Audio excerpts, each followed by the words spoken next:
Hello and welcome to another episode of Try Talk. Today with me as ever is my wonderful co-host, Aneta Grumler Soldati. You guys don't know this, but we're doing a re-recording with Hannah. Hannah has Tiki in the background who's playing on her, who's squeaking a toy. Hannah, welcome to the podcast. How are you doing? Thanks, legends. I am doing very well. It's nice to see you both again after a little bit of time. We also saw Ben. So, Luke, sorry. Ben, no, we have to cut it. We have to do it again. Okay, I'll go again. I have an apology. I have a milk on my brain. You have milk on your brain? Is that what you say? That's what you say about pregnant people, yeah. God.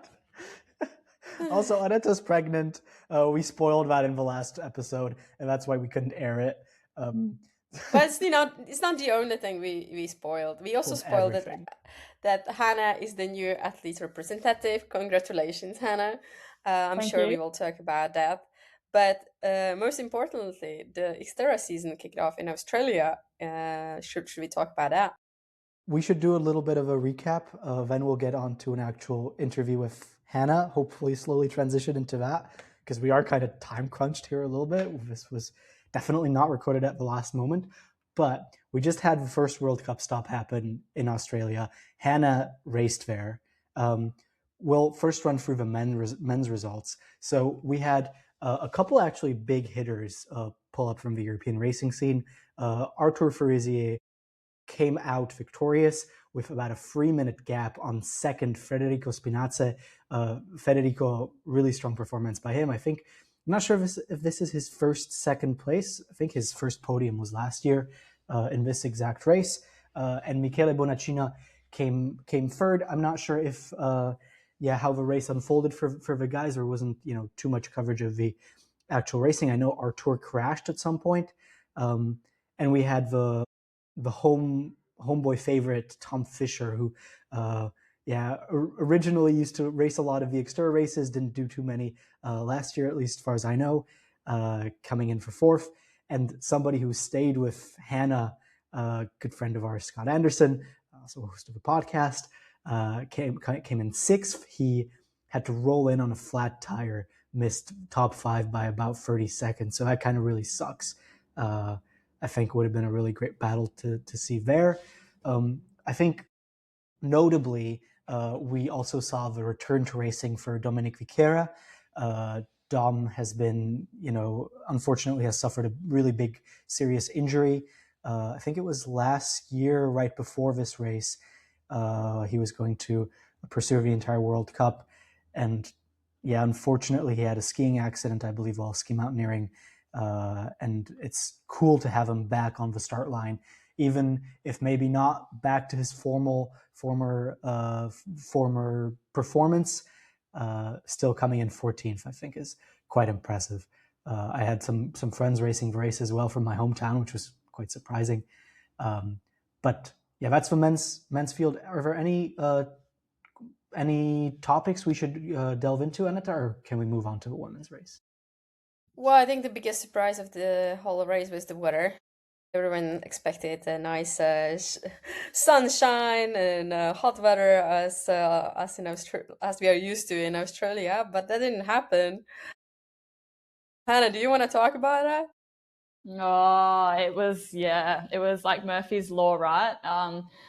So we were expecting beautiful sun, flat seas, and a really nice, dusty, dry bike course. That's typical of this race. But we had strong winds all week because there was a big cyclone up north in Western Australia, probably about a good 5 or so hours north above us. But we were getting the effects of the wind coming down and the rain, and the weather conditions were not super nice. So we woke up. We had rain basically all night on Friday, the night before the race, and then we woke up that morning to more rain. And so it was a split transition. We went to put our shoes in T2 and it was raining. And then when we all went over to the ocean to T1, where we were about to do the swim start, we had like 3-foot waves. Like there was actual breaking waves coming into the boat ramp. So it was pretty chaotic. I mean, some people revel and love those conditions. I was pretty devastated, to be honest, that it looked like that. But yeah, it certainly made the swim very interesting for a lot of athletes. And it also made the bike course. Sorry, go on.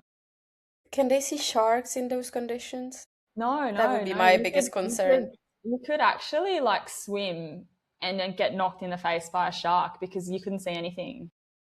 You couldn't see your hands. Like, it was so murky and it was so wavy. Like, we were getting dumped and rolled by waves coming back into shore because of the direction that the waves were on. So it's pretty gnarly. Like, you could only see the buoys when you were on the crest of the wave.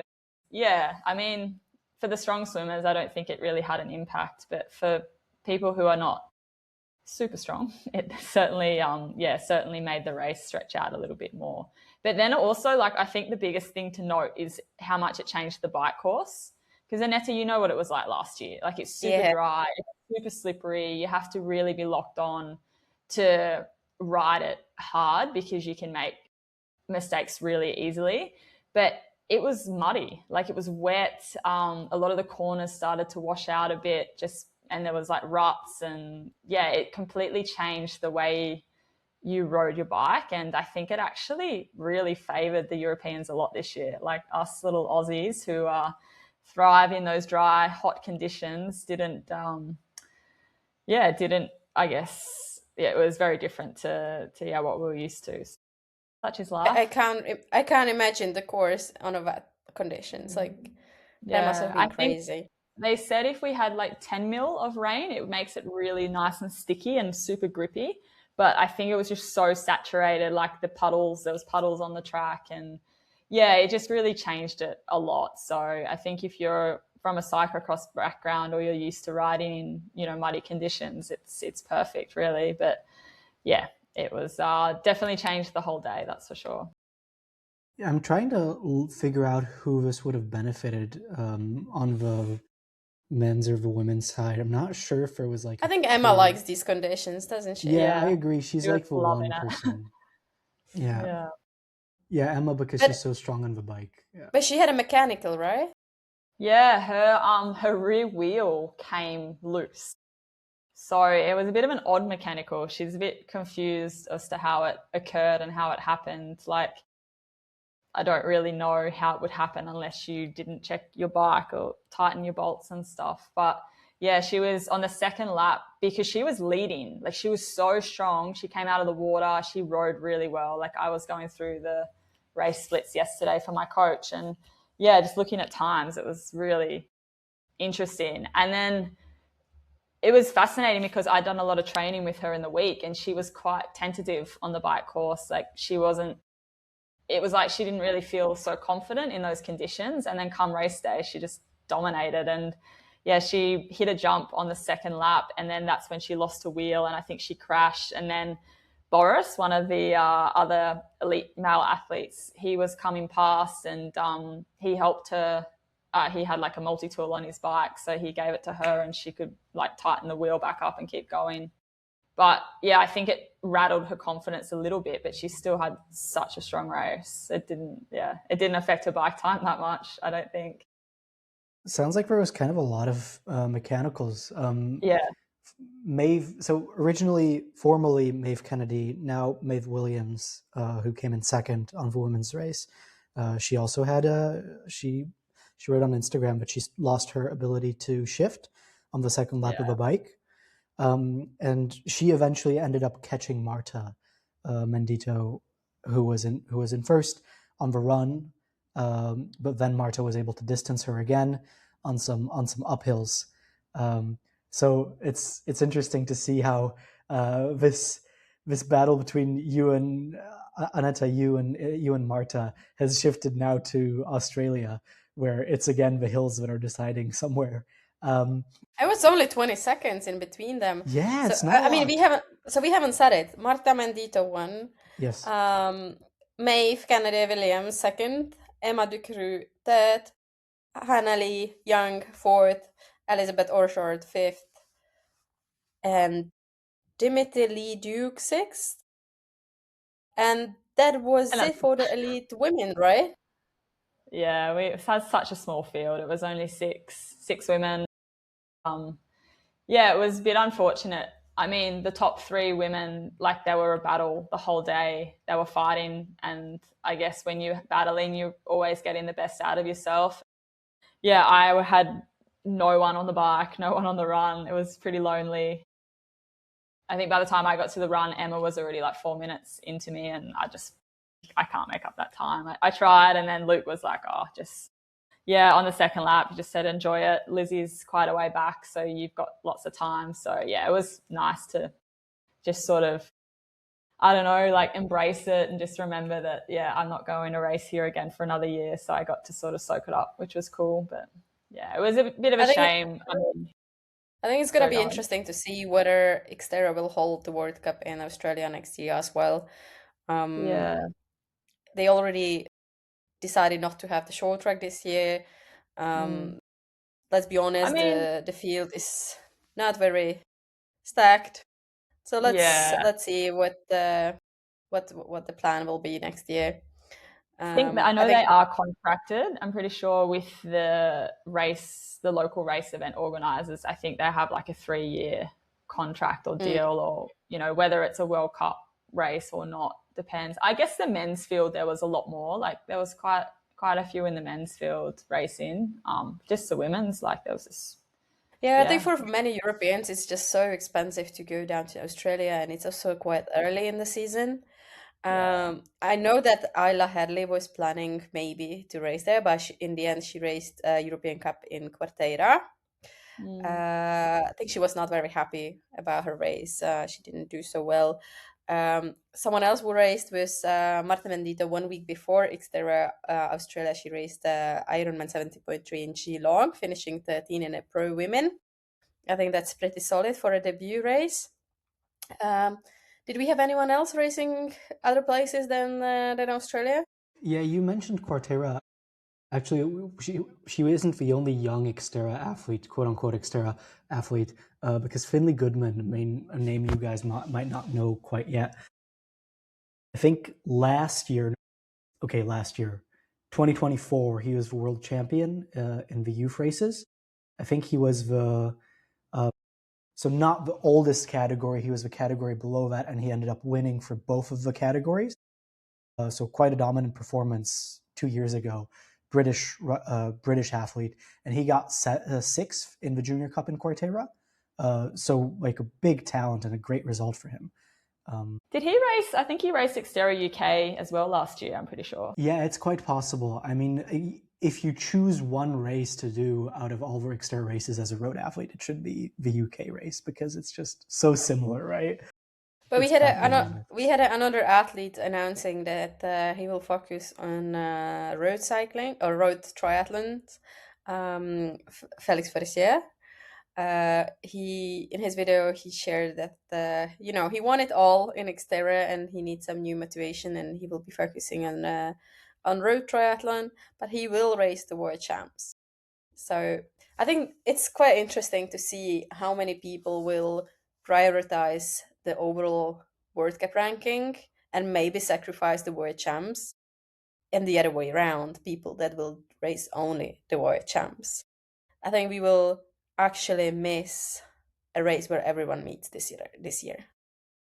I think like similar. So Australia, I wouldn't say at the top for the win. I'd say it's still quite competitive. Artur and Federico and Michele, maybe Artur was a step above them, but I'd still say like the top three there is like really strong guys.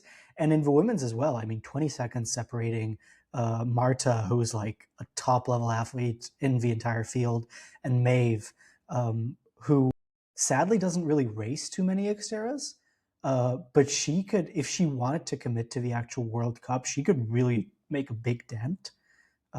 Yeah, for so sure. I'd say that was competitive, but then if you look into the midfield, that's where you make a lot of these losses with some of these cups that aren't in Europe. But also, I think it's not, if it makes sense financially to hold that race, and if there's enough age groupers, in my opinion, to pull up, then it's fine, because it's a kind of if you have a strong home base in Europe, then it makes sense to give these athletes kind of a way to get extra points if they make a bit of more investment. I think it's not a bad thing. It's not an investment because you don't get the money back.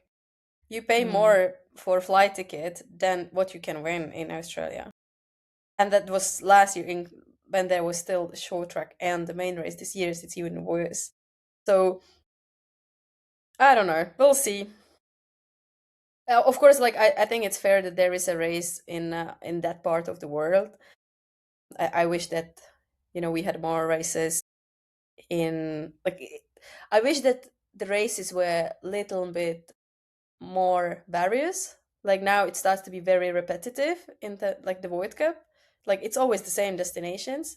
I wish it's changed more and we got to explore more places and different courses, more just more variety. So it will be interesting to see how that develops. We have some new destinations this year. Let's hope we will have some more next year. Yeah, it'll be interesting to see how China looks. Yeah, but I guess this is too big of a topic to delve into if we have guests on the show. Yes, we should. How was your race? Yeah, it was good. No, I mean, fourth is, good points for the start of the World Cup, and it was a good little injection of prize money. I actually think I managed to break even, so that was good with my travel, and my travel's not even cheap, and I live in Australia, so it's still a 5-hour flight, and it's still an investment. But I mean, I don't think it's a secret. Like I really want to win the Asia Pacific champion title, and I thought I'd had some really good training and I had a pretty good summer of training, so I felt really strong, and I'd raced pretty well in a road triathlon 2 weeks prior under no taper, so I thought maybe we're on here, it could be something if I have a really strong day. But I think I woke up got to the swim start and obviously looked at the swim conditions, and I was like, oh well, there's only one person this favors the most, and that's certainly Maeve. So I was definitely not in with a chance by any means, I suppose. So it was a bit tough because I think mentally maybe I backed myself out of the race before it even begun. But I didn't feel bad. I got in, I swam the best I could in those conditions. It was terrible. I think I did 28. I was about 4 minutes behind Emma and Maeve, and then another 2 minutes behind Marta and Dimity. And got onto the bike and knew I had a lot of work to put in. So I think I pushed the first lap pretty hard and I felt strong, overtook Dimity, put in a gap to her, and then just held that. And then Luke was giving me splits, but they were a little bit he sort of thought they were slowing, and obviously there's mechanicals and stuff happening. And on the second lap, he told me that Emma had a mechanical. So I thought, oh, maybe I do have a chance and I'm still in for a podium. And I tried to push as hard as I could, but I think I just lost a bit of time on the second lap, and got to the run and just tried to run as well as I could. But I think it's hard. I think it's hard to have that motivation when you can't see anyone. And or that there's a really big gap ahead of you, and I wasn't sure how far the girls were behind, so I obviously did everything I could to get away and stay away. And then when Luke said, look, they're MS 4 minutes ahead. You should, I don't know if you guys watched Ironman 70.3 Oceanside. You should never think that the gap is too big. Yeah, I don't know if you've seen the fight for the podium in the men's race. No. Jesper Storens was sitting in 4th place, 3 kilometers to go with 2 minutes gap to the 3rd spot. And he caught Sam Long with 400 meters to go and finished 3rd. So never say a gap is too big. No, I know. But you know what the course can happen. You know what the course is like in Australia. You've got that beach section on each lap, which goes on for a long time, and it's very hard to be super fast over that. I wouldn't say I backed myself out. I still wanted to have a strong run split, and I think I still did. But it was difficult. I struggle, I think, to find happiness sometimes after these races, because I don't know if it's me that thinks I'm better than I am sometimes, or if it's like I focus maybe sometimes too much on the outcome and instead of like focusing on the actual race and my own performance. And maybe I just come undone a little bit, focusing a little bit on what I wanted out of the race instead of just, having the best performance possible. So I'm okay with it now. Like, I mean, fourth is still good, but I think as well, just knowing that the field is not that big. Like, I mean, fourth is a great result, but there was just such a gap. And I was like in no man's land. I didn't have people around me to race. And I think that's hard. So I'm looking forward to, getting over to Europe and actually having, some bigger fields and some people to hopefully be a bit more in the mix with. And but I love it. I was so happy for Scott and his result and all of his training that he did, and to see it, pay off, and he was really stoked. And then to see Tommy Fisher get his APAC title, that was really cool. And and to see Maeve and all the girls and how strong they are, and just to have people in Australia racing, like, I just feel really proud that people make the effort to come out and to just make the most of the conditions and have fun. It's just such an epic event, so much fun. You mentioned you had a good summer. For our European listeners, that was our winter time. You also changed a coach. You are now coached by Christian, same coach as Sulen and Jens. How was that change for you? What has changed? How much did you improve over the disciplines? Tell us more about your summer winter preparation. Yeah, it's been a really good change. I changed coaches after World Champs last year.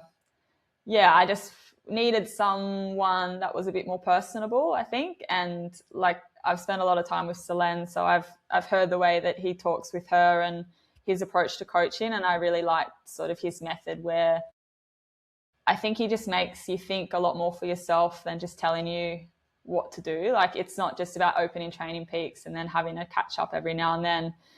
The thing I think I've noticed about Christian the most is, like, he makes me think for myself, which sounds stupid being an adult, but I need that. And like, I need someone to ask me the questions, to the point where sometimes it's almost uncomfortable because I don't know what to say or how to answer. But he has this way of like getting these things out of me that are in there that I might not want to say, like, myself. And he makes me really think about what I want out of racing that goes well beyond like any results and stuff. And he's he's really, really good. He's great with communication. Like, we chat, for an hour once a week, and he's always not always accessible, but just the way he communicates as a coach. Like, I know exactly when I can talk to him.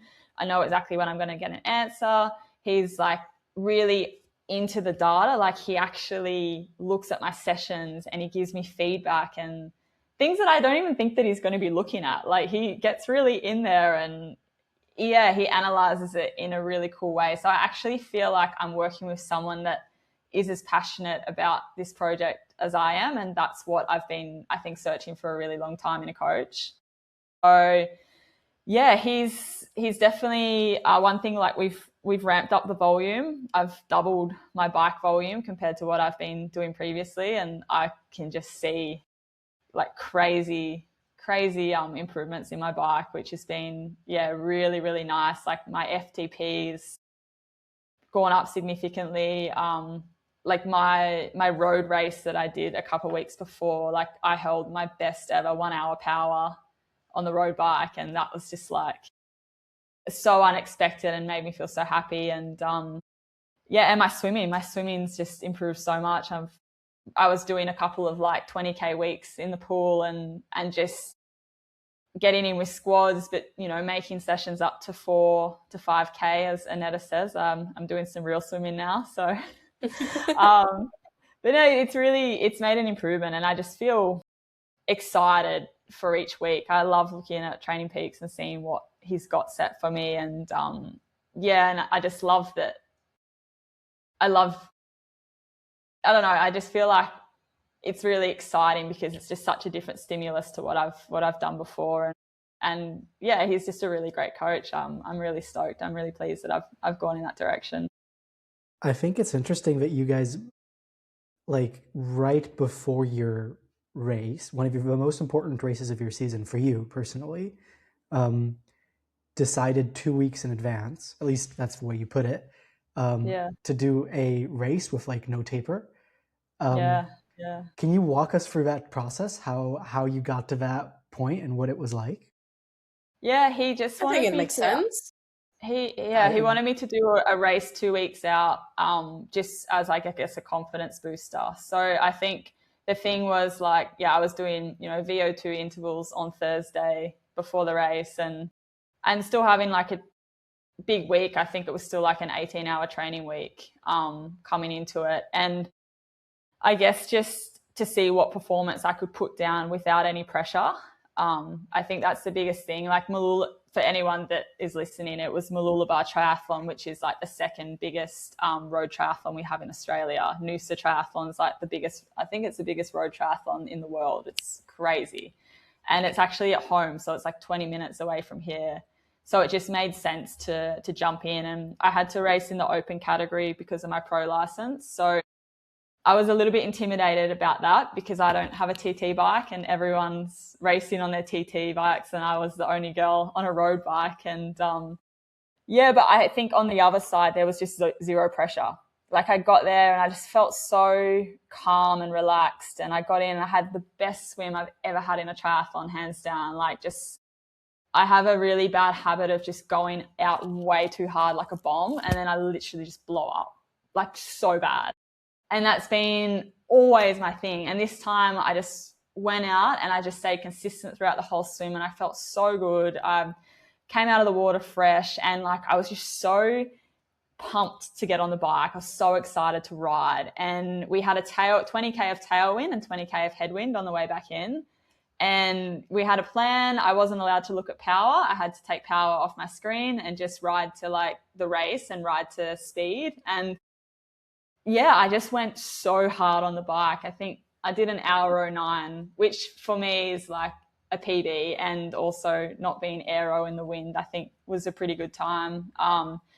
And then, got in off the bike and I ran like 40:07 off the bike. So I wanted to go sub 40, but I had to settle for that, which was okay, and ended up 4th place. So I was really, really stoked. And it just felt, it sounds crazy, but it actually made me want to race on the road.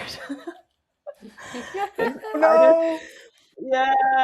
I got off it and I was like, it's just so nice to go fast again. Like it just felt so different and so cool. And I was like, you can see why people want to do it. And now I want a TT bike really bad to like maybe dabble a little bit more.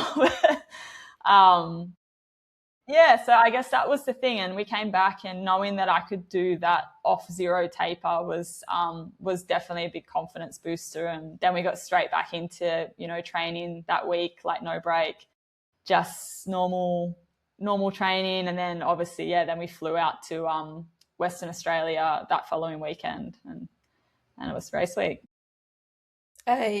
What I wanted to say, I think it makes total sense because you haven't raced for a couple of months, at least triathlon race, and it's just good to refresh the memory of what to do in transitions and what it feels like to be in a race intensity, because no matter how hard you train in training, it's never the same. So totally makes sense. Just like what you said at the beginning, that your coach makes you think for yourself. I think that it's very Scandinavian approach, something that we do with young athletes. I'm currently on a training camp with 11 young athletes as a coach. Yeah. So I hope I make them to think for themselves as well. And you are currently also Scandinavian now. Congratulations. I also became Scandinavian, yes. Over the weekend. No, I think on Friday I received. So it's been, for those that don't know, I left in Norway for a very long time, and I became eligible for Norwegian citizenship, and I have applied for a year ago, and I've been waiting ever since. And the the office that proceeds those applications, they would send me every month an email like, you are still in a queue, we are still processing your application. So when I opened the email, I thought it's just one of those, but then it actually said, oh, you got a Norwegian citizenship. So I'm now officially a dual citizen of Czech Republic and Norway. And in 3 years, I might become Swiss as well. I'm a collector. But I will continue racing for Czech, probably for now. I agree what you say about the scheduling making sense, but it kind of sounded to me like it was a little bit of an impulse decision, no, Hannah? Or was this planned with the racing? No, it was, definitely planned. Yeah, we okay. communicate a lot. And I had the choice. Like I could have done, there's a few races around, but I think just for me, like, how can you say no to a home race? Mm-hmm. It was expensive. It was like $350 to enter Aussie. What? Yeah, and I'm like, this is a very dear training race. But I also raced Oceania mountain bike championships the weekend before. Yeah, I got to line up with some pretty heavy hitters in XCO. So that was also a nice time to race my mountain bike really hard and then do a run off the bike after, which made me look like the craziest woman there. But it was it's been really good to have this chance to do some more racing over the summer and get ready for the season. But that is so cool. Like I would not dare to race XCO champs in Czech Republic. There's no way I would do the course. Yeah, it was just like, I think the no pressure thing is where I thrive the most. Like I think I put a lot of internal pressure on myself, and even this race, for the XCO, like I did a 4K swim set that morning and I was feeling a bit sick during the swim, like just thinking about racing.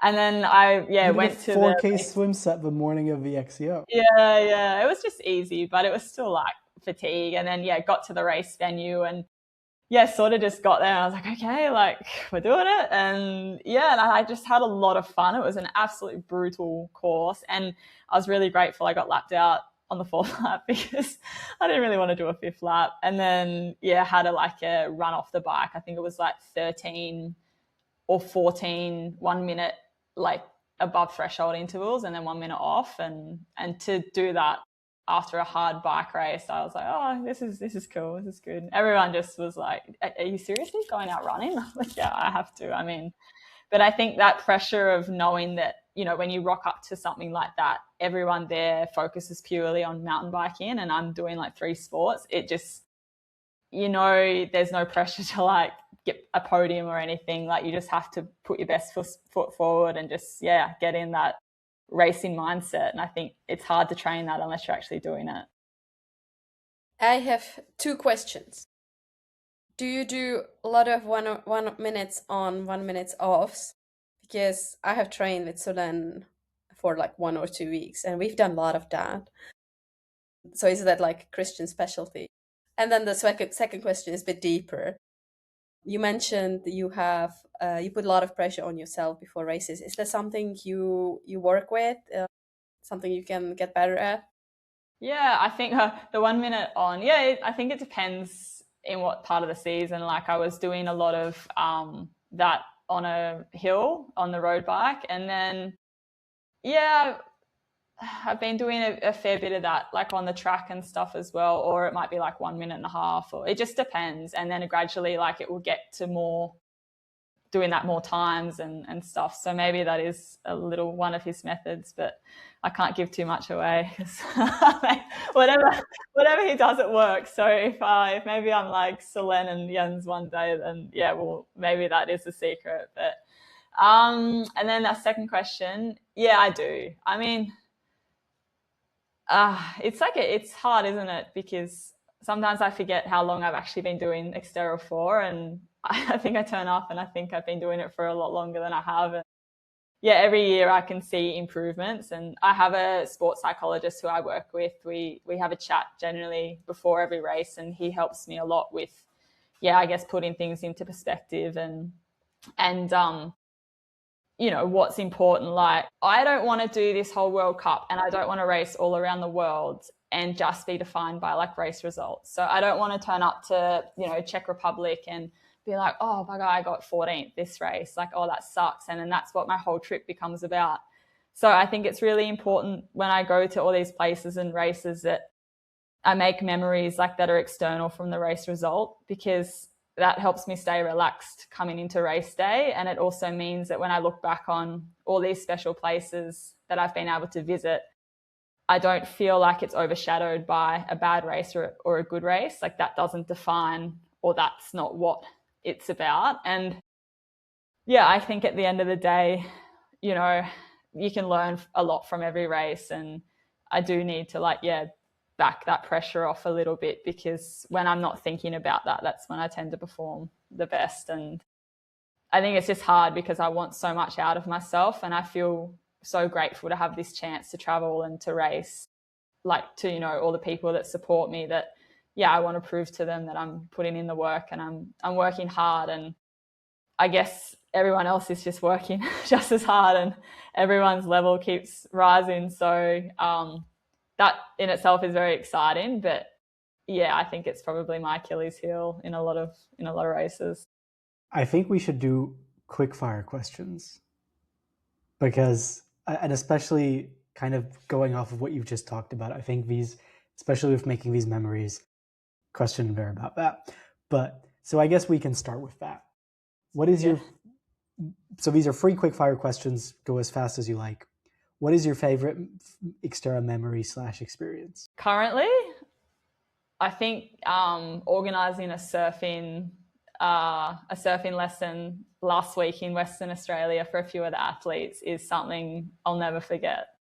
That was like, oh, to see Emma's face and Scotty and Dom catching waves and just being out there on like the most beautiful coastline in Australia with the sun setting and just like having the best time ever. I think, yeah, I don't think I'll ever forget that. That was pretty special.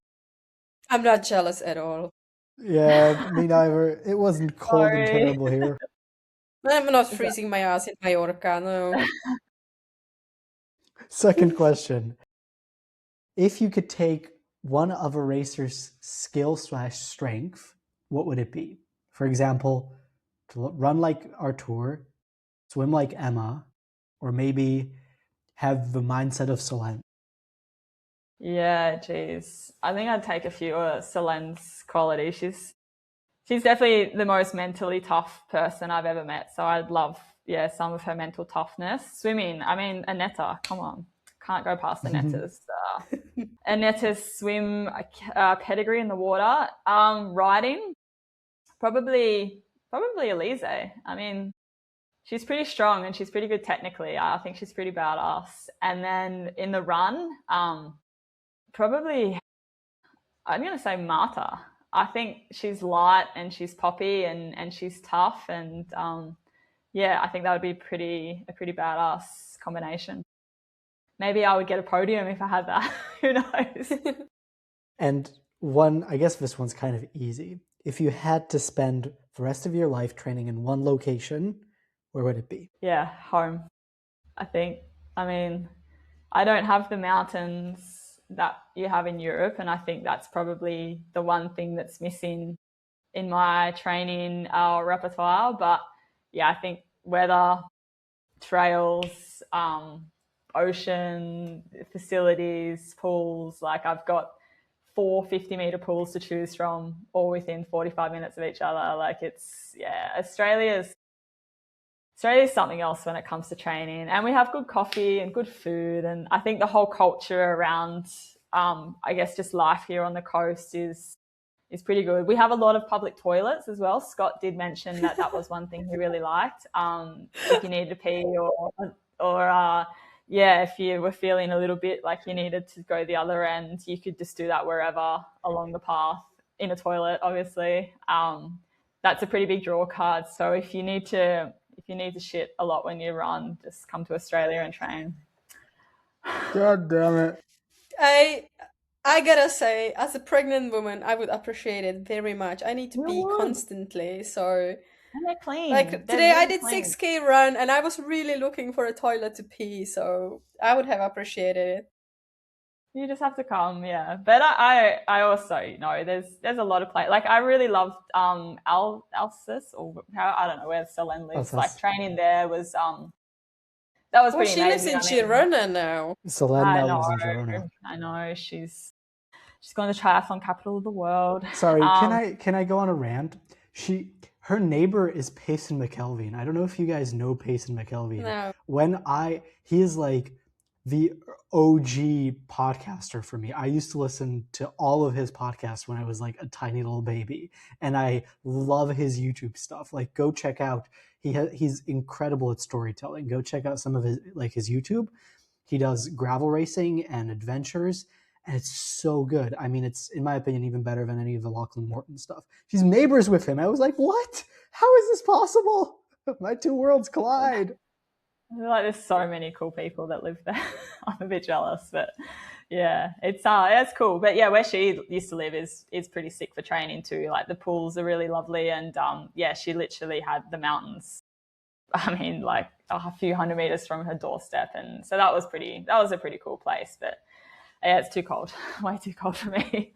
I need the sun. I need to recharge.